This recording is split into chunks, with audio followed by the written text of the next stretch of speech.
तो इस वक्त की सबसे बड़ी खबर ये आ रही है कि प्रधानमंत्री मोदी ने अमेरिकी राष्ट्रपति ट्रंप के साथ बातचीत की है। बातचीत ऐसे समय में हुई है जो अमेरिका से एक अधिकारियों की टीम यहां पर आई है दोनों देशों के बीच में ट्रेड एग्रीमेंट पर बातचीत करने के लिए। इसके बाद देर शाम अभी प्रधानमंत्री मोदी ने एक्स पर इसकी जानकारी देते हुए कहा है कि ट्रंप से उनकी बातचीत हुई है, बातचीत काफी लंबी हुई है और इस बातचीत में भारत और अमेरिका के संबंधों पर सभी पक्षों पर बातचीत हुई है। इस पर पार्टनरशिप, भारत अमेरिका पार्टनरशिप पर प्रगति अब तक कितनी हुई इसकी समीक्षा की गई है। यानी दोनों देशों ने आपसी साझेदारी में अब तक बातचीत में कहां तक प्रगति हुई है उसकी समीक्षा की गई है। सभी क्षेत्रों में, जी हां, सभी क्षेत्रों में द्विपक्षीय सहयोग यानी भारत और अमेरिका के बीच में सहयोग रहेगा।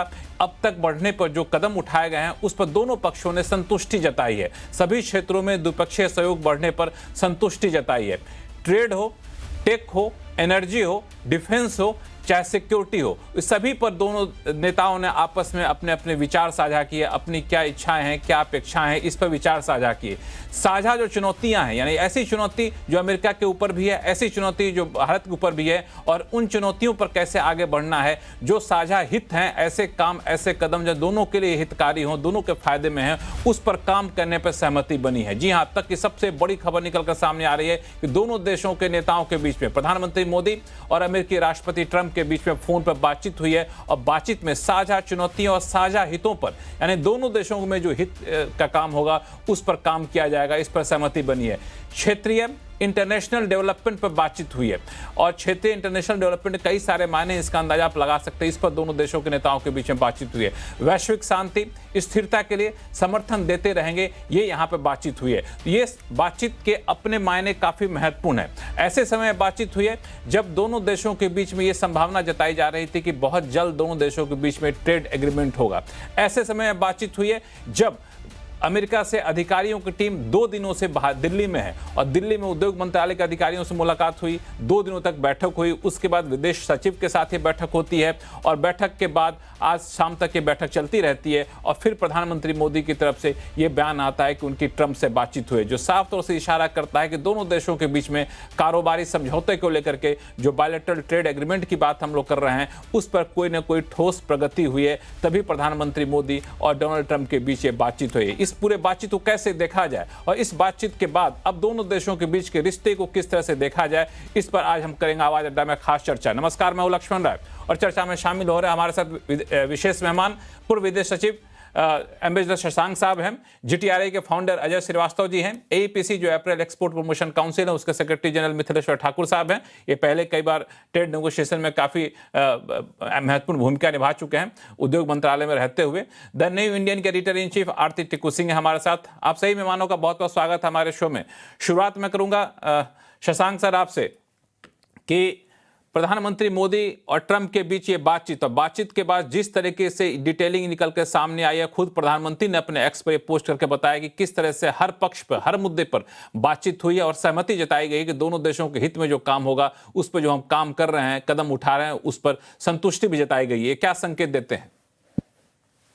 हम समझते हैं कि ये बहुत बड़ा डेवलपमेंट हुआ है क्योंकि हमारे जो ट्रेड टीम्स हैं वो तो लगातार आपस में संबंध बनाए हुए थी, बातें कर रहे थे और अपने अपने जो हेड्स हैं उनको इन्फॉर्म कर रहे थे। लेकिन असली मसला यही आ जाता था कि जब तक बात प्रधानमंत्री और राष्ट्रपति ट्रंप के बीच में ना हो तब तक कोई ये नहीं कह सकता था कि आगे जो यूनिलैटरल टैरिफ्स लगाई गई हैं भारत के खिलाफ उन पे कोई आगे प्रगति हो पाएगी या नहीं हो पाएगी।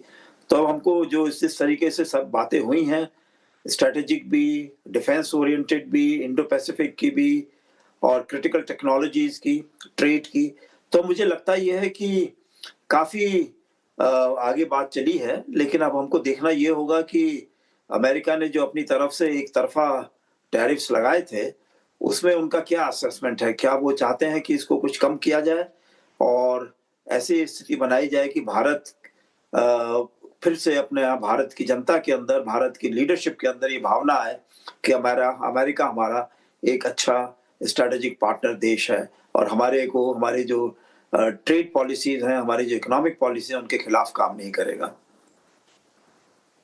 टेक अवे आप निकाल कर यहाँ देख रहे हैं।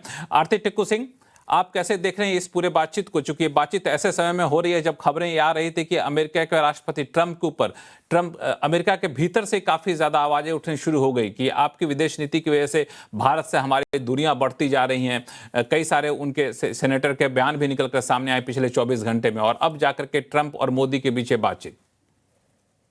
देखिए लक्ष्मण जी, हमेशा से मैं कहती आ रही हूँ कि प्राइम मिनिस्टर मोदी और प्रेसिडेंट ट्रंप जब आपस में बात करेंगे तो एक रोड मैप निकल के आएगा, और मुझे लग रहा है कि वो रोड मैप दिख रहा है निकलते हुए। मुझे लगता है कि ये बहुत बड़ी डेवलपमेंट है आज की डेट में, और कई जो नेसेयर्स थे, कई सारे लोग जो बोल रहे थे कि इंडिया नहीं हैंडल कर पाएगा रिलेशनशिप को, मतलब प्राइम मिनिस्टर मोदी की सरकार नहीं कर पाएगी हैंडल।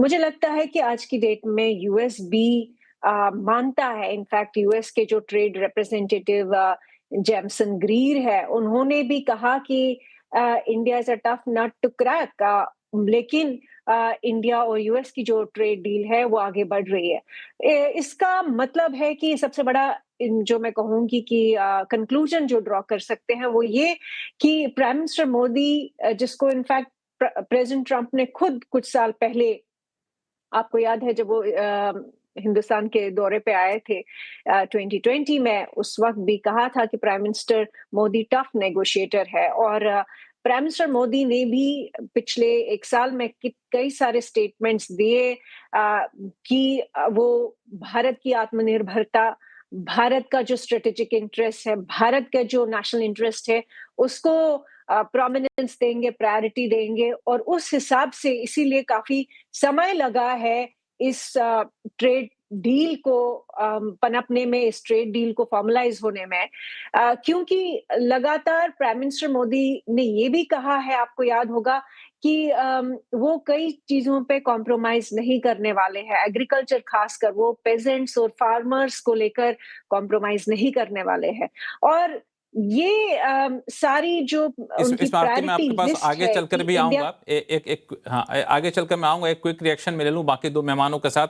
इसमें मिथिलेश्वर ठाकुर साहब, इसमें एक जो बात जो प्रधानमंत्री मोदी ने खुद एक्स पर जानकारी दी है कि सभी क्षेत्रों में द्विपक्षीय सहयोग बढ़ाने पर संतुष्टि जताई गई है और जो साझा हित है उस पर काम करने पर सहमति बनी है। और यह भी कहा गया कि अब तक जो कदम उठाए गए हैं, चाहे ट्रेड के क्षेत्र में हो या फिर बाकी क्षेत्र में, उस पर दोनों नेता अब तक बड़ा सेटिस्फाइड हैं। इस तरह की बातें निकल कर सामने आई। ये क्या इशारा करता है कि ट्रेड डील के अब हम लोग काफी करीब पहुंच चुके हैं? नमस्कार। एक्चुअली ये तो साफ लग रहा है कि कोई ब्रेक थ्रू मेजर हुआ है। जो आइस कहते हैं कि लिटरली आइस मेल्ट होने वाली संभावनाएं दिख रही हैं, लेकिन ये है कि हमें थोड़ा कॉशियस होना होगा, बिकॉज जो पब्लिक डोमेन में जो हमें इंफॉर्मेशन मिला है, of course chief economic adviser ने तो कहा है कि मतलब वो सरप्राइज हो जाएंगे अगर मार्च एंड तक कंप्लीट नहीं हो। कॉमर्स सेक्रेटरी का स्टेटमेंट है कि by the end of the year first tranche हो जाना चाहिए। तो सबके, और ऑफ कोर्स यूएसटीआर ने स्टेटमेंट दिया कि इंडिया टफ नट है क्रैक करने के लिए, बट उनको जो बेस्ट डील एवर जो है वो मिला है। तो डेफिनेटली ब्रेक थ्रू है, बट हमें लगता है हमें कॉशियस होना चाहिए, क्योंकि हमें ये नहीं पता है कि यूएस हमें क्या दे रहा है। वो बात कर रहे हैं क्योंकि रेड लाइन जो हमने डिफाइन किया था एग्रीकल्चर का, डेयरी का, जीएम फूड का, उस पर आई थिंक हमें लगता है कि हमें उस चीज को कॉशियसली ट्रेड करना पड़ेगा। और हमें इमोशन से ड्रिवन, ऑफ कोर्स, जैसे कहा गया है कि हम लोग काफी कॉन्शियस ऑलरेडी हैं ही, हमें इमोशंस में जाकर के कोई ऐसा डील नहीं कर देना चाहिए ताकि वो लॉन्ग टर्म इंटरेस्ट हमारा हैम्पर होए। तो ये देखने वाली बात हुई कि अमेरिका, चूंकि अमेरिका अपनी पेनल्टी जो 25% टैरिफ है उसको नहीं हटाने की बात कर रहा है, तो वो अभी भविष्य के घर में बहुत कुछ छुपा हुआ है। आई थिंक हमें देखना पड़ेगा, बट ये है कि डेफिनेटली ब्रेक थ्रू है और एक वेलकम डेवलपमेंट है पूरे देश के लिए। इसके लिए वेलकम डेवलपमेंट है, एक बहुत बड़ा ब्रेक थ्रू है। अजय श्रीवास्तव सर, आप तो काफ़ी बारीकी से इन सब चीज़ों को देखते हैं। इसमें जो दो बातें निकलकर सामने आई कि trade, critical technology, energy, defence sector और सिक्योरिटी, इस पे इन लोगों ने आपस में अपने व्यूज़ को एक्सचेंज किए हैं। और इसमें जो बात निकल कर सामने वो बड़ा इंटरेस्टिंग सही है कि जो भी कॉम्प्रिहेंसिव ग्लोबल स्ट्रेटेजिक पार्टनरशिप है उसको लेकर के जो भी प्रोग्रेस हुआ है उस पर ये लोग बड़ा सेटिस्फैक्शन जताए हैं दोनों आपस में बातचीत में। देखिए, मैं ये मीटिंग हुई, बहुत अच्छा हुआ, बहुत दिन से पेंडिंग थी। लेकिन मैं बहुत ज़्यादा इसमें कुछ रीड नहीं करना चाहता हूँ इसमें। बातचीत हुई, ये तो हमेशा ठीक है। अभी हमारे एक्सपोर्ट्स देखिए सफ़र कर रहे हैं, 50% टैरिफ लगा हुआ है। कम से कम मिस्टर ट्रम्प को अगर कोई भी हम देखें उनको, हमने रशिया से ऑयल खरीदना बंद कर दिया, ऐसा उन्होंने खुद ही कहा था 12 नवंबर को। तो 50 से 25% टैरिफ क्यों नहीं कर देते हैं? उसमें टाइम क्यों लग रहा है? ट्रेड डील होता रहेगा, जब दोनों कंट्री सेटिस्फाइड होंगे तो हो जाएगा। लेकिन मैं कह रहा हूँ 50 से 25% ना करना और दुनिया भर की बातें करना, ठीक है वो बातें होती रहेंगी, लेकिन आज की डेट में इंडिया की फर्स्ट प्रायोरिटी है कि टैरिफ 50 से 25% हो, क्योंकि हमने रशिया से ऑयल खरीदना बंद कर दिया है। तो वो नहीं हो रहा है, तो मैं डिसअपॉइंटेड हूँ ये देखकर। तो बात ये जनरली ऑप्टिक्स में हुई है। मिस्टर पुतिन जब यहाँ आए तो यूएस में काफ़ी प्रेशर बढ़ा कि इंडिया को लूज़ कर रहा है यूएस अपने अपने अपने जो एक्शंस की वजह से। इसीलिए डिप्टी यूएसटीआर इंडिया आए हैं, बातचीत चल रही है इस। और मेरे ख्याल से ट्रम्प की और प्रधानमंत्री जी की जो बात हुई फ़ोन पर, वो भी एक ऑप्टिक्स का नतीजा हो सकती है, क्योंकि इसमें कुछ खास बात तो हुई नहीं है, केवल नॉर्मल बातें हुई हैं। इसमें ये भी हो सकता है अजय श्रीवास्तव जी कि बातचीत होती है, कई पहलुओं पर होती है, लेकिन उसको सार्वजनिक सारी बातें नहीं की जाती हैं। ये लगता है शशांक सर ज़्यादा बेहतर बता पाएंगे। शशांक सर, ऐसे जब डिप्लोमेटिक रिलेशन की बात होती है, दो देशों के राष्ट्राध्यक्ष बातचीत करते हैं, तो जो बयान जारी किए जाने हैं सार्वजनिक तौर पे वो चुनिंदा होते हैं, बाकी कई सारी चीज़ें होती हैं जिसको शायद नहीं बताया जाता है। देखिए, राष्ट्रपति ट्रंप जो है मेरे ख्याल से अपनी घरेलू राजनीति में फंसे हुए हैं इस समय। जो मागा सपोर्टर्स उनके हैं, उनकी स्थिति उन्होंने राष्ट्रपति ट्रंप की इतनी ऑड कर दी है, क्योंकि जो उनके भारतीय मूल के या जो उनके कांग्रेस में सपोर्टर्स थे, अब सबके सब चुप बैठ गए हैं। वो कहते हैं मागा और राष्ट्रपति ट्रंप ये रन कर रहे हैं पूरे सरकार को अमेरिका में। और जिस प्रकार से वहां पे हालात बने हैं अमेरिका के अंदर, तो सबको ये लग रहा है कि जब तक कि कांग्रेस के लोग बात नहीं करेंगे, जो और भारत की और जो और कम्युनिटीज भारत की बाहर से आई हुई हैं अमेरिका में, जो ग्रीन कार्ड होल्डर्स हैं या जो अपना वहां उन्होंने अमेरिकन सिटीजनशिप ली है, बहुत कंट्रीब्यूट किया है तरह तरह से, जब तक वो आगे बढ़कर नहीं दबाव डालेंगे सरकार के ऊपर, तब तक बात आगे नहीं चलेगी घरेलू राजनीति में। तो इसलिए मुझे लगता है ये कि राष्ट्रपति ट्रंप ने जो भी हमारे साथ बात हुई है, उसको दोबारा से देखेंगे उनको क्या फायदा मिलने वाला है। मागा उनको सपोर्ट ठीक रहेगी नहीं रहेगी, कांग्रेस में उनको सपोर्ट मिलेगी नहीं मिलेगी, या जो और डिफरेंट कम्युनिटीज हैं अमेरिका में रह रहे हैं उसमें उनको कुछ सपोर्ट मिलेगा, वो सब देखते हुए मेरे ख्याल से तब वो निर्णय लेंगे। और इसमें जो अजय श्रीवास्तव साहब से मैं सहमत हूँ कि इसमें समय लगेगा, तो इसलिए हमको बहुत ज्यादा इसमें ये सोचने की आवश्यकता नहीं है कि अब सब बातें ठीक हो गई हैं और हमारी ड्यूटी अब 15% होने वाली है और बहुत अच्छे हमारे संबंध उनके बन जाएंगे और चीन से कम ड्यूटीज हो जाएंगी। अभी फिलहाल तो हमको जो है यही मान के चलना है कि जो ब्रिक्स के 3 देश हैं प्रमुख, भारत, ब्राजील और साउथ अफ्रीका, उनमें सबसे ज्यादा ड्यूटी टैरिफ लगा हुआ है और उसमें अभी कोई बदलाव नहीं हुआ है। लेकिन एक चीज जो अभी अजय श्रीवास्तव साहब भी कह रहे थे कि रूस के राष्ट्रपति पुतिन के आने के बाद और जिस तरीके के एक बार फिर से अपने रूस के साथ वैसे दोस्ताना संबंध रहे हैं, लेकिन उसको फिर से जाहिर करना और अगले 5 साल के लिए इकोनॉमिक कॉपरेशन का प्लान पूरा लेकर के आना, उस पर समझौता करना, तो ये सारी चीज़ें ट्रंप पे कोई प्रेशर डाल रही होंगी कि रूस के साथ फिर से निकटता काफ़ी ज़्यादा बढ़ गई है और हमें भी अब भारत से वापस सौहार्दपूर्ण संबंध करने चाहिए। या मेरे से पूछना अजय जी से?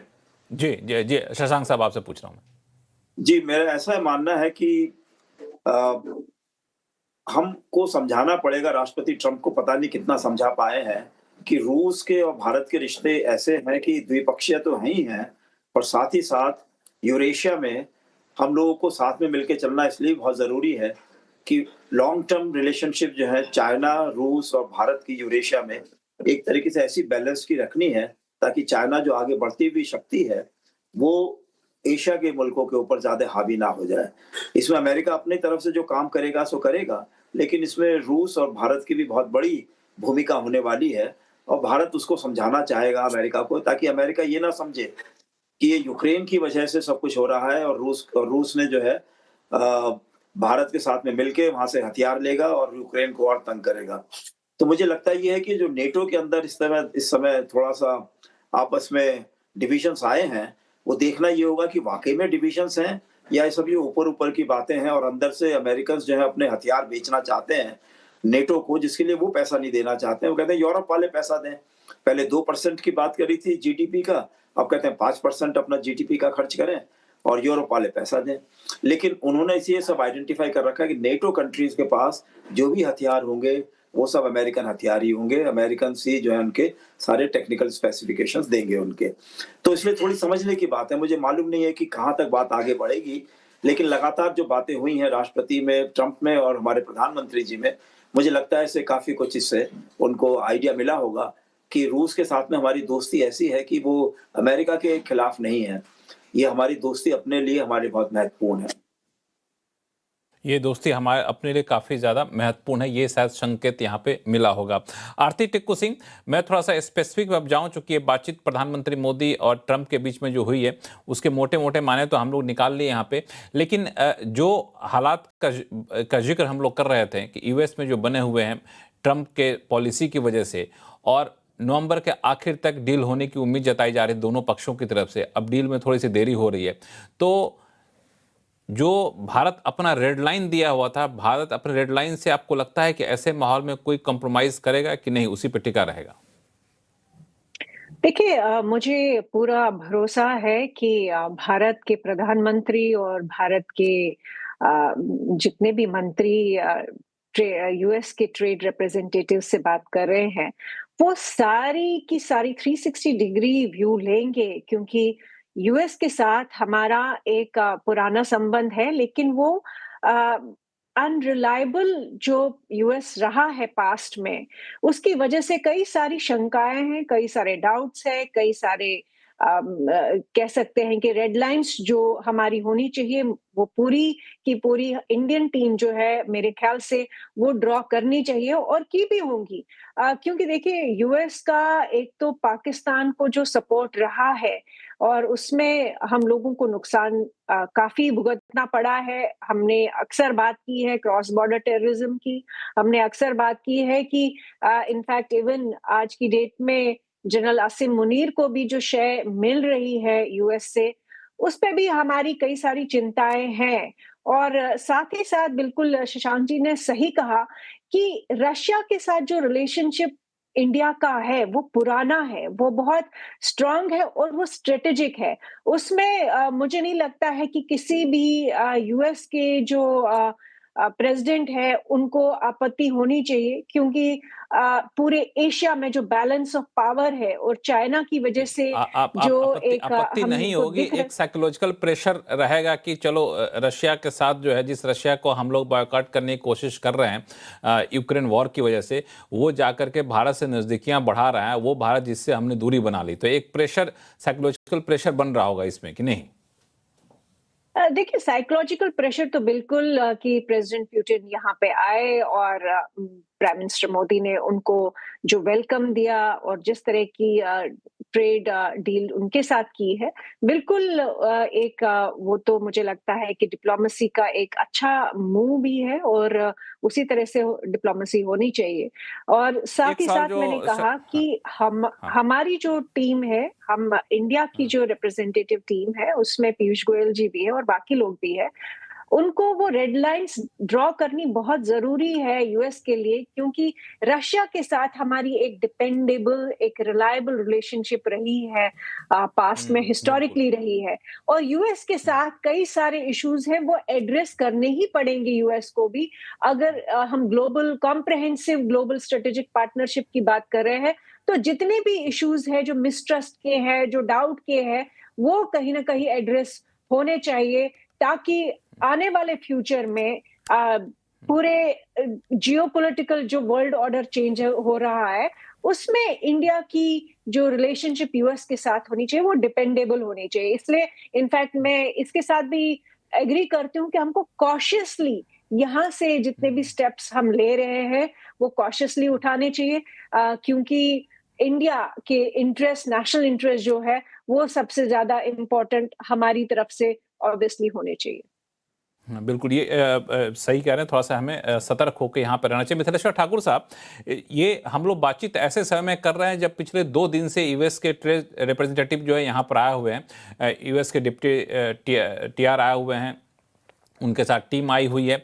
और ये दूसरी बार ऐसा हुआ जब से भारत पर 50% टैरिफ लगाया यूएस ने, उसका दूसरी बार ऐसा हुआ कि उनकी टीम यहाँ पर आई है। तो आपको क्या लगता है कि इस तरह के बैठकों में 2 दिनों तक बैठक चल रही है, क्या ये माना जाए कि ट्रेड डील के मोटे मोटे जो मसौदे पहले तय कर लिए गए थे उसी की बारीकियों को अब तय कर रहे हैं, और इसके बाद कुछ प्रक्रिया के बाद शायद ट्रेड डील की घोषणा होने की उम्मीद रखनी चाहिए? नहीं, जो डिफिकल्ट एरियाज है वो डिस्कस हो रहे होंगे, बट अभी जो पैटर्न है उसमें ज्यादा ऑप्टिक्स है और पोस्चरिंग ज्यादा है। और जैसे कि यूएस का बिहेवियर है, जैसे बाकी फेलो पैनलिस्ट ने कहा है कि बड़ा अनप्रेडिक्टेबल बिहेवियर रहा है। सो कॉशियस अप्रोच की बहुत जरूरत है। हमें इमोशनली स्वेड नहीं हो जाना चाहिए और हमें बहुत ही कॉशियसली स्टेबल चाहिए, पर्टिकुलरली यूएस के मामले में। हमने जो एक सवाल और मैं लाइन जो ड्रॉ की है क्रॉस नहीं करने देना मिथिलेश्वर जी, चाहिए। एक सवाल और आपसे पूछूं मैं, क्योंकि आप इंडस्ट्री से लगातार जुड़े हुए हैं। जो आंकड़े निकलकर सामने आ रहे हैं कि जब से यूएस ने 50% का टैरिफ लगाया उसके बाद लगातार 4 महीने तक एक्सपोर्ट के जो है गिरा यूएस होने वाला, लेकिन अब पिछले 1 महीने में हमने देखा अक्टूबर में थोड़े से वहां पे पिक किए, करीब 14.5% एक्सपोर्ट बढ़ा है यूएस की तरफ।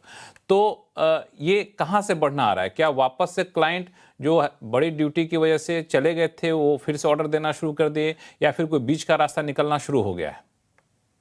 नहीं, हमारे सेक्टर में तो पिछले 2 महीनों में अगस्त तक बढ़ा था, क्योंकि बहुत लोग फ्रंट लोड कर रहे थे शिपमेंट्स को टैरिफ के एक्सपेक्टेशन से। लेकिन उसके बाद अगस्त और सितंबर में तो डिक्लाइन हुआ है, 14.3% का डिक्लाइन हमारे सेक्टर में। बल्कि ये हालत है कि बिकॉज 30% की ड्यूटी डिफरेंशियल को कोई एब्जॉर्ब कर नहीं सकता है, तो लोगों ने अपना कस्टमर बेस लूज नहीं करने के लिए लोग लॉसेस पे एक्सपोर्ट कर रहे हैं, क्योंकि उन्हें उम्मीद है कि होपिंग अगेंस्ट होप की कुछ डील हो जाए। बिकॉज एक बार अगर कस्टमर मूव अवे कर जाएंगे तो वापस फिर उनको आना बड़ा डिफिकल्ट होगा। तो हमारे सेक्टर में तो गिरावट है। और ये और एक्चुअल पिक्चर जो हमारे यहाँ इमर्ज करेगा वो जनवरी के बाद करेगा, क्योंकि जो शिपमेंट है स्प्रिंग के वो वहाँ अप्रैल तक चलते हैं और डिलीवरी जो होती है वो 3 महीने पहले तक होती है। तो फ्रॉम अक्टूबर जनवरी एंड तक जो है, मिड जनवरी तक वो स्प्रिंग ऑर्डर एग्जीक्यूट हो रहे हैं। ऑफ कोर्स लॉस पे एग्जीक्यूट हो रहे हैं, बट वो अभी बंद नहीं हुआ है। समर के ऑर्डर्स तो प्लेस ही नहीं हुए हैं, तो बाद में चैलेंजेस ज्यादा आपको मैनिफेस्ट होकर दिखेंगे। यही वजह है कि जितना जल्दी ट्रेड डील हो जाए तो ये जो घाटा सह के भी जो एक्सपोर्ट कर रहे एक्सपोर्टर इस उम्मीद में कि ट्रेड डील हो जाएगी, ड्यूटी कम हो जाएगी तो हमारे कस्टमर बेस बने रह जाएंगे, तो इस वजह से उम्मीद जल्दी बढ़ गई कि जल्दी जल्दी ये डील होता हुआ दिखा। अजय श्रीवास्तव साहब, आंकड़ों को आप कैसे देख रहे हैं? क्योंकि मैं आपकी एक रिपोर्ट भी जीटीआरआई की देख रहा था इंडिया यूएस ट्रेड को लेकर के, पिछले 4 महीने में गिरा है, लेकिन जो कॉमर्स मिनिस्ट्री के आंकड़े कहते हैं वो कह रहा है कि 14.5% बढ़ा है अक्टूबर में, और उम्मीद ये भी कर रहे हैं लोग कि नवंबर में शायद बढ़ता हुआ दिखे आपको compare two month on month basis. तो हाँ, 2 तरह से हम डेटा को देख सकते हैं। एक ये है कि हम इस नवंबर को पिछले साल के नवंबर के एक्सपोर्ट से करें, बट मेरे हिसाब से अगर हम टैरिफ को इम्पैक्ट को स्टडी करना चाहते हैं तो ये सही पैमाना नहीं होगा। हमारे हाईएस्ट टैरिफ लगने के बाद हाईएस्ट एक्सपोर्ट थे मई में, और मई के बाद से जून में कम हुए, जून से कम जुलाई में रहे, जुलाई से कम अगस्त में रहे, अगस्त से कम सितंबर में रहे, सितंबर से अधिक अक्टूबर में हुए। और उसका जस्टिफिकेशन ऐसा है कि जो हमारा एक्सपोर्ट है यूएस को अगर हम 3 पार्ट में बांटें, पहला पार्ट है करीब 30% जो एक्सपोर्ट है वो उन चीज़ों का जिसमें टैरिफ लगता नहीं है, जैसे स्मार्टफोन्स हैं, जैसे फार्मास्यूटिकल्स हैं, जैसे कि पेट्रोलियम प्रोडक्ट्स हैं। तो इन चीज़ों का एक्सपोर्ट भी पहले महीनों में गिर रहा था, पता नहीं क्यों गिर रहा था, मुझे नहीं मालूम, शायद फ्रंट लोडिंग की वजह से गिर रहा था या नए मॉडल इंट्रोड्यूस करने की वजह से गिर रहा था। इनका जो एक्सपोर्ट है वो इम्प्रूव हुआ है अक्टूबर में, इसलिए ये हुआ है। लेकिन जिन चीज़ों में टैरिफ लगा हुआ था उन सब का एक्सपोर्ट जो है गिरा हुआ ही है। तो वही मैंने कहा कि 2 तरह से देखना है। अगर आपको अच्छा देखना है हर हालत में तो आप पिछले साल से कंपेयर कीजिए, अगर आपको टैरिफ इम्पैक्ट देखना है तो आपको मई से देखना पड़ेगा। तो मई और अक्टूबर तक का जो एक्सपोर्ट है वो 28.5% गिरा हुआ है। अक्टूबर का एक्सपोर्ट मई के एक्सपोर्ट से 28.5% कम है। और देखिए सितंबर अक्टूबर 2 महीने ही केवल 50% लगे हुए हैं। इसके पहले 25% या 10% लगे थे टैरिफ। तो आगे आने वाले समय में अगर हमको कोई डील नहीं होता है, रशियन टैरिफ कम नहीं होते हैं, तो हमारे एक्सपोर्ट्स जो है ऐसे एक्सपेक्ट कर सकते हैं कि और भी अधिक गिरेंगे। लेकिन एक चीज जो आपने बड़ा अच्छा कहा कि जिस पे टैरिफ नहीं लगा है उसके एक्सपोर्ट क्यों गिरे उस समय पता नहीं, अब जो बढ़ रहे हैं उसको उस कैटेगरी में चीज़ें हैं जो बढ़ रही हैं।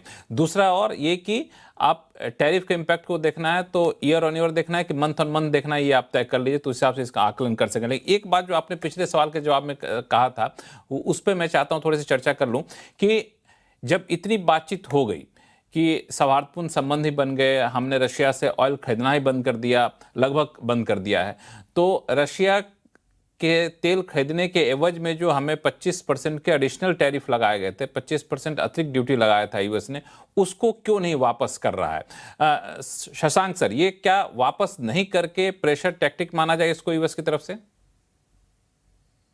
नहीं, हमको लगता है कि अभी यूएसए ये निश्चय नहीं कर पाया है कि ये वाकई में अमेरिका के दबाव की वजह से भारत ने किया है या किसी और लोकल रीजंस ऐसे रहे हैं कि कुछ कंपनीज के ऊपर उन्होंने रूसी कंपनियों के ऊपर जो सैंक्शंस लगाई थी उसकी वजह से भारत में जो है तेल आना कम हो गया है। लेकिन कोई ऐसा निर्णय नहीं है भारत का, क्योंकि हो सकता है कि वो रूस में अगर किसी तरीके से दोबारा से चैनल्स बन जाते हैं तो फिर वो भारत तेल रूस से ले लेगा। तो मुझे लगता है ये है कि अमेरिका अभी तक पूरे तरीके से अपने से ये बिल्कुल एश्योर्ड नहीं है कि रूस से जो है तेल कम हो गया। लेकिन दूसरी बात ये है कि अगर अमेरिका इस समय, मैं कहता हूं कि रूस के नेता अमेरिका की तारीफ कर रहे हैं कि अमेरिका और राष्ट्रपति ट्रंप ऐसे हैं जो कि यूक्रेन के इशू को बहुत प्रैक्टिकल तरीके से देख रहे हैं और शांति के तरीके से देख रहे हैं। तो अगर इस तरह से वाकई में उनका आपस में शांति की तरफ वो बात आगे बढ़ जाती है, और ऐसा नहीं है कि वो नेटो में जो दरारें आई हैं वो खाली यूरोप की तरफ से ज्यादा वो डिफेंस बजट्स बढ़ाना चाहते हैं अमेरिकन हथियार खरीदने के लिए, तो मेरे ख्याल से तब शायद ये रूस और अमेरिका की बात होगी तो फिर भारत के प्रति जो भी टैक्स लगाए गए हैं वो कम करने होंगे। तो हमारे ख्याल से ये बिल्कुल ठीक बात, अभी तक मैं निर्णय देख रहा हूँ कि सबका ये मानना है कि जनवरी के बाद में ही मालूम चलेगा। अभी ये कहना कि बहुत अच्छी बातें हो गई हैं और अमेरिका और भारत के बीच में जो है सब कुछ जो है ट्रेड डील भी हो जाएगी और एक तरफा टैरिफ्स भी कम हो जाएंगी, अभी बहुत जल्दबाजी होगी। मेरे ख्याल से थोड़ा रुकना होगा, देखना होगा किस तरीके से बात चलती है। रूस के मामले पे जैसा कि आपने कहा कि दो बातें हैं, एक तो आश्वस्त होना चाहता है अमेरिका कि वाकई तेल खरीदना बंद किया गया हमारे दबाव में या फिर कमर्शियल डिसीजन लिया गया है। दूसरा शायद इस बहाने से रशिया के ऊपर भी एक दबाव बन रहा है कि आप यूक्रेन वॉर को जल्द से जल्द खत्म करिए। आरती टिक्कू सिंह। लक्ष्मण जी देखिए, उनका यूएस और रशिया के बीच में लगातार बात तो चल ही रही है। यूक्रेन वॉर में कोई पीस डील की बात तो चल ही रही है। इनफैक्ट कुछ टाइम पहले प्रेसिडेंट ट्रंप ने ये कहा था कि पीस डील की तरफ बढ़ रहे हैं। वो बेशक खुश नहीं है लेकिन वो लगभग उसके साथ सहमति हो ही जाएगी। उसमें क्या कॉम्प्रोमाइज हुआ होगा दोनों तरफ से वो देखना बाकी है। लेकिन रूस की तरफ से भी मुझे लगता है कि अगर उनकी बात जो रखी जाए कि जो उन्होंने टेरिटरीज अभी तक उनके हाथ में आई है और वो उनके ही हाथ में रहती है, तो मुझे लगता है कि रशिया के पास ऑलरेडी ये तो दिखाने को है ही, प्रेसिडेंट पुतिन के पास ये दिखाने को तो है ही कि उन्होंने ये जंग जीत ली और उनके गेन्स में टेरिटरीज जो उन्होंने इस जंग में जीती, तो उनके लिए मुझे लगता है कि लूज करने के लिए बहुत कम है। In fact Russia as of today winner दिख ही रहा है उस वॉर में। जहां तक बात है कि अभी इंडिया और इसमें इसका इम्पैक्ट क्या होगा इंडिया पर अगर यूएस और रशिया की पीस डील हो जाती है यूक्रेन वॉर को लेकर, मुझे लगता है कि देखिए वापस से हम उसी पोजीशन पे पहुंचेंगे कि इंडिया रशिया की जो पार्टनरशिप रही है, जो रिलेशनशिप रही है, वो अकोमोडेट हो सकती है उसमें अगर यूएस और रशिया की के बीच में एक सॉलिड पीस डील होती है, क्योंकि हिस्टोरिकली वो एग्जेम्पशंस कई सारे इंडिया को जो मिले हैं, क्योंकि यूएस कहीं ना कहीं ये समझता है कि एशिया में चाइना की कंप्लीट हेजेमनी या एक्सपेंशनिज्म जो है उसको रोकने के लिए इंडिया और रशिया का एक ही साइड पे रहना बहुत जरूरी है। और मुझे लगता है कि वो अकोमोडेशन अब ये वाली सरकार भी दिखा ही देगी in due course of time. लेकिन आज की डेट में मुझे लगता है कि ये बहुत इंपॉर्टेंट है कि हमारी जो टीम है वो बहुत सारे जितने भी इश्यूज है, वेदर ये ऑयल एंड गैस के बारे में है, डिफेंस के बारे में है, अपने टर्म्स ऑफ जो ट्रेड है वो हमारे बेनिफिट में होने चाहिए। क्योंकि in fact as I said earlier also कि मुझे पूरा भरोसा है कि हमारी टीम हमारे इंटरेस्ट के हिसाब से ही नेगोशिएट कर रही है, तभी इतना डिले हो रहा है। लेकिन डिफेंस को लेकर, ऑयल एंड गैस को लेकर ये बहुत जरूरी समझना है कि हमें कहाँ फायदा हो रहा है, कहाँ नुकसान हो रहा है, किससे सस्ता तेल ले सकते हैं, किससे सस्ते वेपन्स ले सकते हैं। और सबसे बड़ी बात कि जो प्राइम मिनिस्टर का डोमेस्टिक मैन्युफैक्चरिंग डिफेंस सेक्टर में जो उनका एक बहुत बड़ा एजेंडा है, कितना कुछ हमें यूएस दे सकता है, पूरा जो डिफेंस सिस्टम का जो कंसोल है, क्या वो सारी टेक्नोलॉजी हमें मिल सकती है डोमेस्टिक मैन्युफैक्चरिंग के लिए। वो सारी चीजें टेबल पे होंगी। और अगर मुझे प्रधानमंत्री लगता है कि ये जी ने सारी बात चीजें की है टेबल पे प्रेसिडेंट होंगी, ट्रम्प के और ये साथ, जैसा कि हाँ, ये जो बातचीत हुई है उसमें कैटेगरिकली लिखा भी गया है कि डिफेंस सेक्टर को लेके बातचीत हुई है, टेक्नोलॉजी क्षेत्र में साझेदारी को लेके हम लोगों ने बातचीत की है। अजय श्रीवास्तव जी, चूंकि जब हम सेक्टोरल बातचीत की बात करते हैं तो आपने सुना होगा यूएसटीआर का बयान आया करीब एक दिन पहले। उन्होंने कहा कि बहुत मुश्किल है भारत को खोलना, उसके मार्केट को वहाँ एंटर करना, और उन्होंने एक सेक्टर का स्पेसिफिक नाम लिया कि एग्रीकल्चर सेक्टर को लेकर हमारी बातचीत चल रही है। तो एग्रीकल्चर सेक्टर में भारत ने अपने आप को रेड लाइन एरिया में उसको डाल रखा है, डेयरी सेक्टर को भी डाल रखा है। उसमें कहीं कोई गुंजाइश है क्या कि भारत के इंटरेस्ट को प्रोटेक्ट किया जाए और यूएस जो चाहता है उसकी बातों को कुछ हद तक माना जाए, ताकि बीच का रास्ता निकल कर आए? पहले तो ये समझना पड़ेगा कि ये ट्रेड डील है और अमेरिका का एक्सपोर्ट हमें मैक्सिमम जीरो टैरिफ पे हमें करना चाहिए। तो 95% अमेरिका का जो एक्सपोर्ट इंडिया का होता है वो नॉन एग्रीकल्चर इंडस्ट्रियल प्रोडक्ट्स होता है। हमें उन सब में अधिकतर में जीरो टैरिफ करने का कोई इशू नहीं है अमेरिका के साथ में। तो आप समझिए हमने 95% उनका जो एक्सपोर्ट है टैरिफ फ्री मान लिया, कोई प्रॉब्लम नहीं है। एग्रीकल्चर लेस देन 5% है। उसमें कुछ चीज़ें जैसे कि जो अमेरिका का एक्सपोर्ट है करीब $2 बिलियन का है एग्रीकल्चर प्रोडक्ट्स में, उसमें आधी चीज़ें चीज़ें जैसे बादाम है, जैसे एप्पल है, ये सब चीज़ें हैं, इनमें हमें टैरिफ कम करने की हम लोग सोच सकते हैं। लेकिन जो कोर ग्रेन्स हैं, गेहूं, चावल या मक्का, ये सब चीज़ें जो हैं वहाँ हमारे लाखों करोड़ों फार्मर्स काम करते हैं, उनमें खोलना हमारे लिए संभव नहीं होगा। ऐसे ही जीएम क्रॉप की वो लोग बात करते हैं कि ठीक है आप खाने के लिए नहीं तो फ्यूल के लिए मक्का ले लीजिए, उससे बन जाएगा, एथेनॉल बन जाएगा, तो आप वो ले लीजिए जीएम। तो जीएम में प्रॉब्लम क्या होता है, आप इंडिया में आएगा और उसको बाकी चीज़ों से मिलने से बचाना वो बहुत ही मुश्किल है। इसलिए जीएम भी हमारे लिए बहुत ही मुश्किल होगा। तो मैं कहूँगा एग्रीकल्चर में जो नॉन कोर एरियाज हैं, फ्रूट्स है, वेजिटेबल्स है, बादाम है, ये सब चीज़ें हमारे लिए थोड़ा आसान रहेगा कंसेशन देना छोटे लेवल पर। लेकिन जो कोर एग्रीकल्चर है वो तो बिल्कुल ही नो नो है, हमारे लिए रेड लाइन है, क्योंकि उसमें वो ट्रेड हमारे लिए है ही नहीं। वो तो हमारी लाइवलीहुड इशू है, करोड़ों फार्मर्स के लिए, 70 करोड़ फार्मर्स के लिए लाइवलीहुड इशू है, उसमें हम नहीं खेल सकते। और डेयरी सेक्टर?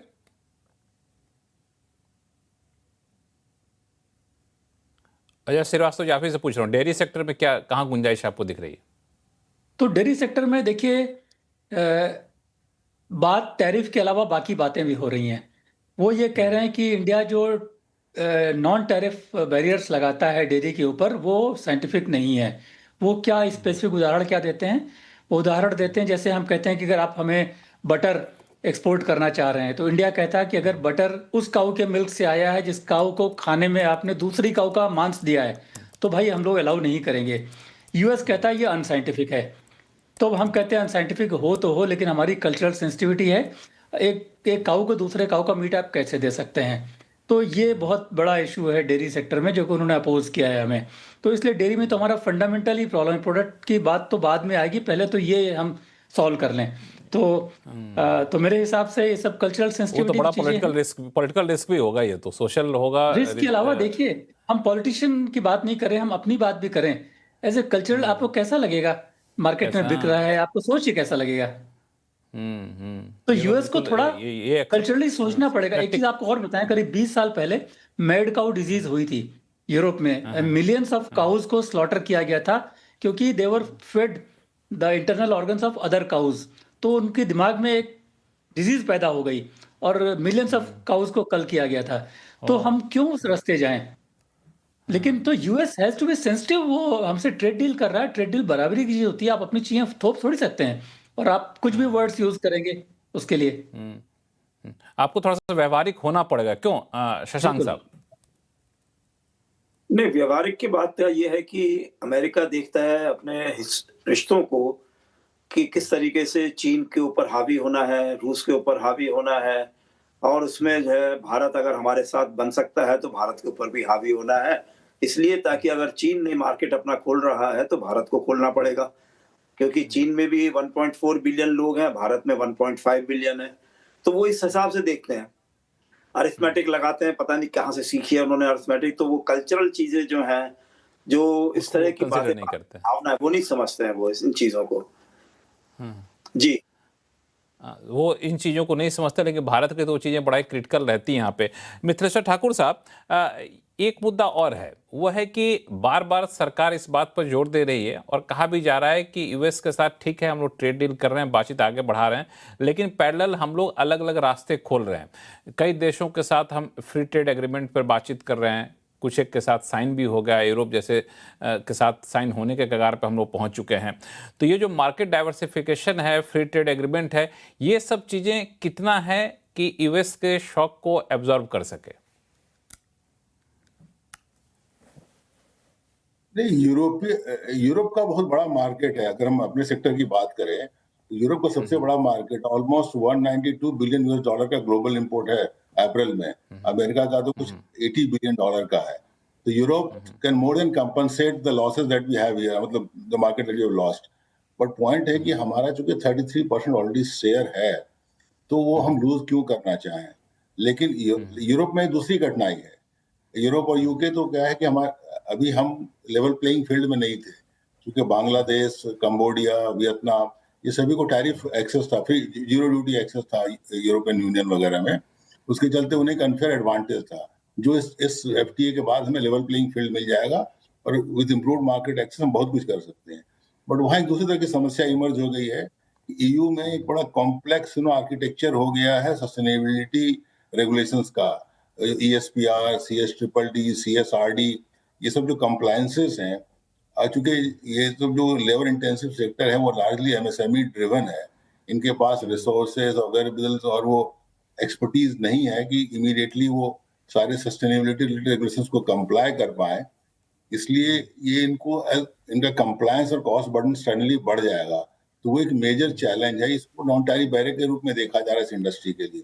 तो वो एक चैलेंज है जो हमको लगता है यूएस नेगोशिएशन में नेगोशिएट करना चाहिए कि अगर हमें कार्व आउट नहीं भी मिले, एक्सटेंडेड टाइम फ्रेम मिले, सो दैट की इंडस्ट्री को एक कुछ समय मिले अपने आप को गियर अप करने के लिए। मैंने कहा कि एक्चुअली इस मामले में हमें वो जो तृणमूल कांग्रेस का जो अप्रोच है SIR के लिए, वो अप्रोच अडॉप्ट करना चाहिए कि while we keep on opposing this, we prepare ourselves to comply also at the same time. हमें इस बात के लिए समय देना चाहिए, लेकिन पता नहीं इतना समय देने के लिए तैयार होंगे क्या अजय श्रीवास्तव जी? देखिए, डाइवर्सिफिकेशन की बात बहुत अच्छी लगती है, हो तो बहुत फायदा होगा, लेकिन होना बहुत मुश्किल है। क्यों मुश्किल है? यूएस और यूरोप दो ऐसे मार्केट हैं जो बहुत ही वेल नीटेड मार्केट हैं। आप दो बायर से बात कीजिए, उनको आप बेचिए, पूरे यूएस में फैल जाएगा सामान। यूरोप में 4 लोगों से बात कीजिए, पूरे 27 कंट्रीज में फैल जाएगा। ऐसे क्लोज निट रिटेल चेन्स और जगह नहीं, अफ्रीका में नहीं, लैटिन अमेरिका में नहीं, इवन साउथ ईस्ट एशिया में भी नहीं है। तो अच्छी बात है नहीं? ये तो नहीं, तो अगर आपका यूएस में गिरता है मार्केट, तो दूसरे मार्केट में आपको खोलने के लिए बहुत ज्यादा मेहनत करनी पड़ेगी। ठीक है, तो देखिए, तो यूएस का हमारा गिर रहा है, जैसे मिथिलेश्वर जी ने बिल्कुल ठीक बताया है, 1 जनवरी से यूरोप में सीबैम लगेगा, कार्बन बॉर्डर एडजस्टमेंट मेजर। वो स्टील का एक्सपोर्ट पहले ही हमारा 24% गिरा है पिछले साल, और ज़्यादा गिरेगा। तो दोनों मार्केट जो है बंद हो रहे हैं बेसिकली, बहुत सारे रेस्ट्रिक्शंस यूरोप लगा रहा है। तो डाइवर्सिफाई करना बिल्कुल आसान नहीं रहेगा और एक्सपोर्ट हमारा गिरेगा। एक ही चीज़ हमें रेडी रहना पड़ेगा कि हमको अपने प्रोडक्ट क्वालिटी सुधारनी पड़ेगी, और कोई रास्ता नहीं है एक्सपोर्ट बढ़ाने का। हम डिफरेंट मार्केट में जाना आसान नहीं है, क्योंकि देखिए हमें पता लगा चाइना जो है 36 महीने का क्रेडिट देने को तैयार है अफ्रीकन मार्केट में। आप कहाँ देंगे? हम तो 3 महीने 4 महीने के ऊपर हमारे पास, वी कांट सस्टेन दैट। तो ये सब कहना अच्छा है, कोशिश करते रहना चाहिए, सारे कंट्रीज कर रहे हैं, हमें भी करना चाहिए। लेकिन हमें एक ही चीज़ है जो हमें हेल्प करेगी एक्सपोर्ट बढ़ाने में, वो है नए प्रोडक्ट लाएं, प्रोडक्ट क्वालिटी बढ़ाएं, और कोई रास्ता नहीं है। नए प्रोडक्ट लाइन, क्वालिटी बढ़ाएं, इसके अलावा और कोई रास्ता नहीं है। हालांकि इसमें क्या चुनौतियां हैं, इस पर हम लोग चर्चा करेंगे। छोटे से ब्रेक के बाद, कहीं जाइएगा नहीं। ब्रेक के बाद आपका फिर से आपका स्वागत है। हम लोग चर्चा कर रहे हैं भारत यूएस ट्रेड डील को लेकर के, और चर्चा में सबसे ताज़ा जानकारी यह है कि भारत के प्रधानमंत्री मोदी और अमेरिकी राष्ट्रपति ट्रंप के बीच फ़ोन पर लंबी बातचीत हुई, और इस बातचीत में दोनों नेताओं ने इस बात पर संतुष्टि जताई कि ट्रेड हो, चाहे टेक्नोलॉजी हो, चाहे डिफेंस हो, चाहे स्ट्रेटेजिक पार्टनरशिप हो, इसको लेकर जो भी दोनों देश आपसी हित की तरफ कदम बढ़ा रहे हैं, उससे दोनों नेताओं ने संतुष्टि जताई और ये कहा कि आगे भी हम इस बातचीत को जारी रखेंगे। और जो इस बात की ओर इससे संकेत निकाले जा रहे हैं, इस बातचीत के बाद शायद भारत और अमेरिका के बीच ट्रेड डील जल्द होता हुआ आपको दिखे। लेकिन इस पे तो हम लोग लंबी चर्चा ब्रेक पे जाने से पहले कर चुके थे। लेकिन एक चीज़ जो है शशांक सर, पिछले 2 दिनों से लगातार सोशल मीडिया पे, कई वेबसाइट पे, कई जगह खबरों में छाई हुई है, वो है कि डोनाल्ड ट्रंप के ऊपर घर में ही काफ़ी ज़्यादा दबाव इस बात का पड़ रहा है। इस बात की काफ़ी आलोचना हो रही है कि उनकी नीतियों की वजह से भारत जैसे दोस्त को हमने खो दिया। और उसमें जो सबसे ज़्यादा वायरल पिक्चर है वो है पुतिन और मोदी की एक कार में बैठ के जाने वाली तस्वीर। आपने सुना भी होगा, एक सेनेटर ने ये कहा भी, और उन्होंने एक इंग्लिश में कहावत भी कही, और जिसका मतलब ये था कि चेहरा सुधारने गए, नाक काट के चले आए। तो इस तरह की चीज़ें क्या इंटरनल दबाव बन पाएगा कि नहीं, ऐसे पॉलिटिकल ही वहाँ का? नहीं, अमेरिका में इस तरह के काफी मजाक चल रहे हैं कि राष्ट्रपति ट्रंप को नोबेल प्राइज चाहिए था शांति का, तो उनको उम्मीद लगानी चाहिए यूक्रेन और रूस के बीच में शांति कराने की। लेकिन जिस तरह से दोस्ती उन्होंने रूस और भारत के बीच में बढ़ा दी है, तो हो सकता है कि उनको इस वास्ते शांति पुरस्कार मिल जाएगा कि उन्होंने रूस और भारत को आपस में बहुत पास में लेकर आ गए हैं। तो मुझे लगता है ये है कि थोड़ा मजाक जो आपने बात कही है, वो अमेरिका के कई गलियारों में बात चल रही है इस प्रकार से। और अभी जैसे आपने हाल में देखा है कि जो वहाँ पर जो लोकल चुनाव हुए थे, उनमें रिपब्लिकन पार्टी को काफी नुकसान सहना पड़ा था। और जो हालात अभी चल रहे हैं कि प्राइसेस लगातार बढ़ती चली जा रही हैं, और उनका सपोर्ट बेस में जो है खाली मागा का थोड़ा रह गया है, बाकी जो फार्मर्स लॉबी है वो थोड़ा सा उनके खिलाफ जाने लगा है। तो इसलिए कोशिश कर रहे हैं कि उनको अभी $12 बिलियन का उन्होंने कहा है कि हम इनको सब्सिडीज देंगे, और वो जो कोई भी छोटी मोटी मांग करते हैं, हालांकि उनके बिहाफ पर और लोग मांग कर रहे हैं, फार्मर्स नहीं मांग कर रहे हैं, लेकिन कई बार जो है और कमर्शियल फर्म्स मांग करती हैं, तो उसकी वजह से वो अब जैसे भारत के ऊपर कहने लगे कि अब मैं चावल भी वहां से रोक लूंगा, क्योंकि भारत का चावल भी शायद हमारे यहाँ वो ज्यादा भेज रहे हैं सब्सिडाइज करके। तो मेरे ख्याल से अब वो थोड़ा सा उनके जो एक्शंस हैं थोड़ा इरेटिक भी होते जा रहे थे। तो मुझे लगता ये है कि जो हमारे कांग्रेस के जो सेनेटर्स और हाउस के सदस्य हैं, अब उन्होंने अपनी जिम्मेदारी समझी है कि ये जब तक कि वो इस मामले में आगे नहीं बढ़ेंगे, राष्ट्रपति को वो नहीं रोक पाएंगे। वो अपना जो है इमरजेंसी प्रोविजंस के अंडर में एग्जीक्यूटिव ऑर्डर्स निकालते चले जाएंगे। तो मेरे ख्याल से खाली सुप्रीम कोर्ट पर ऊपर विश्वास रखना कि सुप्रीम कोर्ट उनके सारे जो यूनिलैटरल टैरिफ्स हैं उनके ऊपर कोई निर्णय देगा रैशनल, वो मेरे ख्याल से लंबी बात होगी। इस समय मेरे ख्याल से कांग्रेस ने जो करना शुरू किया है, वो भारतीय मूल के लोग रहे हों या और जितने भी बाहर के लोग रहे हैं वहां पर, जिनके खिलाफ मागा ने अपनी गन्स अपने तान दी हैं, तो हमको लगता है कि वो सब ने जो है कांग्रेस में जाकर सबसे कहा है कि आप अपना रोल प्ले कीजिए, नहीं तो अगली बार से जो है कांग्रेशनल लोगों को भी अपने सपोर्ट मिलने में, फाइनेंशियल सपोर्ट मिलने में मुश्किल होने लगेगा। ये अपने इंपॉर्टेंट पॉइंट कहा। आरती टिक्कू सिंह, इस तरह की चीज़ें ट्रंप को कहीं से इस बात के दबाव डालेंगे कि नहीं, अब जो कर लिया आपने जल्दीबाजी में या फिर नासमझी में, उसको वापस से ठीक करिए, और जो आप चाहते थे कि टैरिफ लगा करके भारत की बांह मरोड़ देंगे, उसको दबाव में डाल देंगे, वैसा अब काम आ नहीं रहा आपका?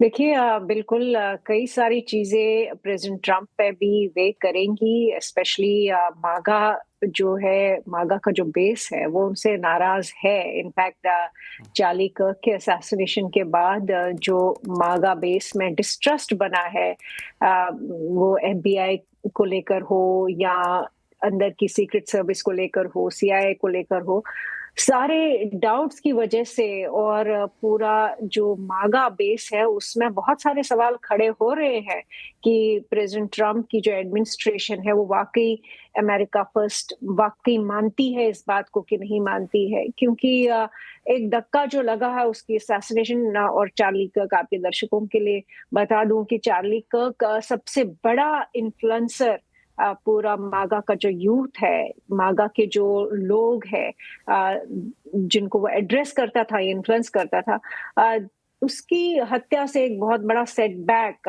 हुआ है। और आप वो देख पा रहे हैं कि जब से वो हुआ है तब से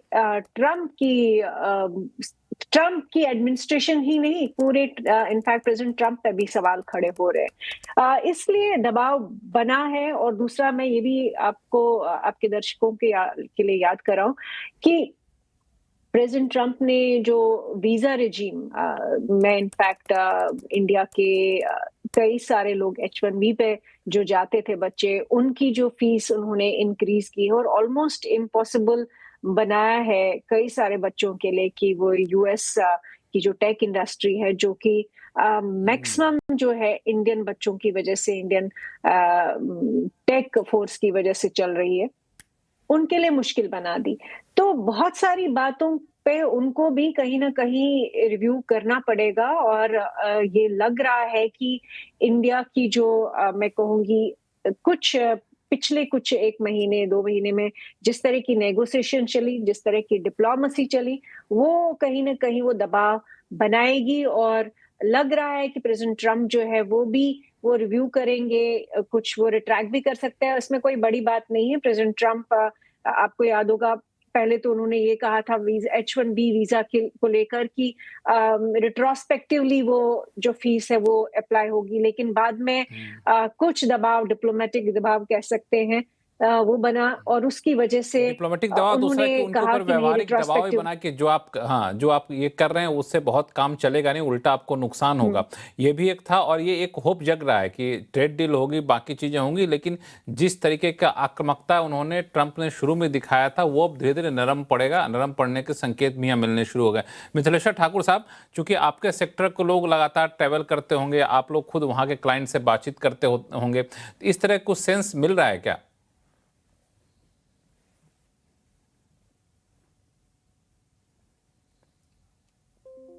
आप म्यूट पे हैं मिथिलेश्वर साहब। हाँ ठीक, आवाज आ रही है। हाँ, क्या पूछ रहे हैं आप एग्जैक्टली? हाँ, मैंने कहा कि आपके लोग, आपकी इंडस्ट्री के लोग, आप लोग खुद वहाँ के क्लाइंट से मिल रहे होंगे, वहाँ के बायर से मुलाकात करते होंगे, क्या इस बात के संकेत मिल रहे हैं कि घरेलू दबाव के बीच ट्रंप अपने रुख में नरमी बरतेंगे आने वाले दिनों में? हाँ, वो इंडिकेशन तो है, लेकिन मैं दूसरी बात कहना चाह रहा हूँ। मैं कह रहा हूँ जो बुलिंग भी जो ट्रंप करते हैं उसके पीछे भी, आर्म ट्विस्टिंग के पीछे कोई लॉजिक नहीं है, उनका सारा स्टेप इलॉजिकल है। ये अंडरस्टैंडेबल होता अगर आप 25% पेनल्टी लगा रहे हो कि इंडिया ब्रिक्स का पार्ट है तो समझ में आता। आपने लगाया रशियन ऑयल के लिए, आप रशिया से खुद फर्टिलाइजर इंपोर्ट कर रहे हैं, बेलिडियम इंपोर्ट कर रहे हैं, यूरेनियम इंपोर्ट कर रहे हैं।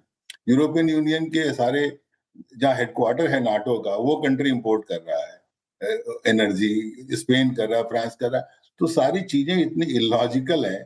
आपके IIPA को आपने इन्वोक किया, वो आपके 2 लोअर कोर्ट्स ने आपको ये कर दिया, अब सुप्रीम कोर्ट में बात गई है। तो मुझे तो लगता है कि कहीं सुप्रीम कोर्ट ने अगर इसको ये कर दिया तो पूरा जिन्होंने रेसिप्रोकल टैरिफ का एक होक्स क्रिएट किया था वो सारा ये हो जाएगा।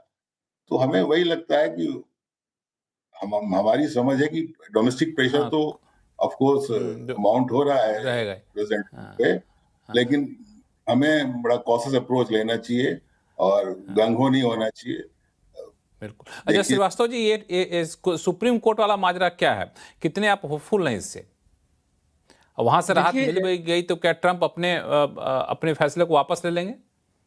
तो नीचे के 3 कोर्ट्स ने ट्रंप के अगेंस्ट फैसला दिया है। सुप्रीम कोर्ट का फैसला आया नहीं, बट जस्टिसेस सवाल पूछ रहे हैं, और वो सवाल वही हैं जिनके बेसिस पर निचली कोर्ट्स में अगेंस्ट फैसला किया था। तो इनके पास जवाब ज़्यादा सूझ नहीं रहा है, बट हमें नहीं मालूम कि ये जो है कि सुप्रीम कोर्ट फैसला क्या होगा। एट द सेम टाइम कुछ लोगों से बात हुई जो इन सब चीज़ों में दखल रखते हैं अमेरिकन साइड से, वो कह रहे हैं कि प्रेसिडेंट इतना ज़्यादा ड्रिवन है अपने एजेंडा को लेकर, अगर सुप्रीम कोर्ट में कुछ उनके अगेंस्ट भी आया तो भी वो जिस कंट्री के अगेंस्ट में एक्शन लेना चाहते हैं वो लेंगे, सुपर 301 लगाएंगे। उनका बहुत सारे हथियार अभी भी है। सुप्रीम ये अभी क्या हुआ है, रेसिप्रोकल टैरिफ जो उन्होंने लगाया है उसमें उन्होंने सारे देशों के अगेंस्ट लगा दिया है कम अधिक करके। फिर सुपर 301 जो है कंट्री स्पेसिफिक एक्शन होगा, वहां जस्टिफाई करना पड़ेगा। तो ऐसा कह रहे हैं कि वो इतना ड्रिवन है, कुछ कंट्री से इतना नाराज हैं कि अगर सुप्रीम कोर्ट का फैसला आया भी उनके अगेंस्ट में, रेसिप्रोकल टैरिफ ड्रॉप भी करने पड़े, तब भी उनको जो एक्शन लेना है वो कुछ के अगेंस्ट तो लेंगे ही लेंगे। एक चीज़ और अजय श्रीवास्तव जी आपसे पूछना चाहूँगा कि ट्रंप ने शुरू में जिस तरीके के उनके बयान आए, उन्होंने कहा कि भारत की तरफ से टैरिफ बैरियर तो है ही है, नॉन टैरिफ बैरियर भी बहुत ज़्यादा है। लेकिन हमने देखा पिछले कुछ हफ्तों में या फिर एक आध महीने के भीतर इस फ्रंट पे काफ़ी ज़्यादा काम हुआ है, जैसे कि क्वालिटी कंट्रोल ऑर्डर कई सारे निरस्त कर दिए गए, 200 से ज़्यादा QCO है जिसको निरस्त करने की तैयारी चल रही है, लाइसेंसिंग, NOC, इन सब के नियमों को भी काफ़ी आसान बनाया जा रहा है, लगातार बैठकों का दौर जारी है। तो ये सब आपको क्या लगता है, इसका कोई नाता रिश्ता है ट्रंप टैरिफ से? देखिए, तो वो ऐसा करते हैं, यूएस की एक कंट्री की सारी चीज़ें स्टडी करते हैं, उनको जो चीज़ अच्छी नहीं लगती वो लिस्ट करते हैं और उसके बारे में फाइट करते हैं, उनका फ़ायदा हो या ना हो। जैसे कि बहुत सारे टैरिफ वो जो हमसे पहले प्रेशर कर रहे थे कम करने के लिए, अगर इंडिया ने कम कर दिया होता तो फ़ायदा यूएस को होता, नहीं चाइना को होता।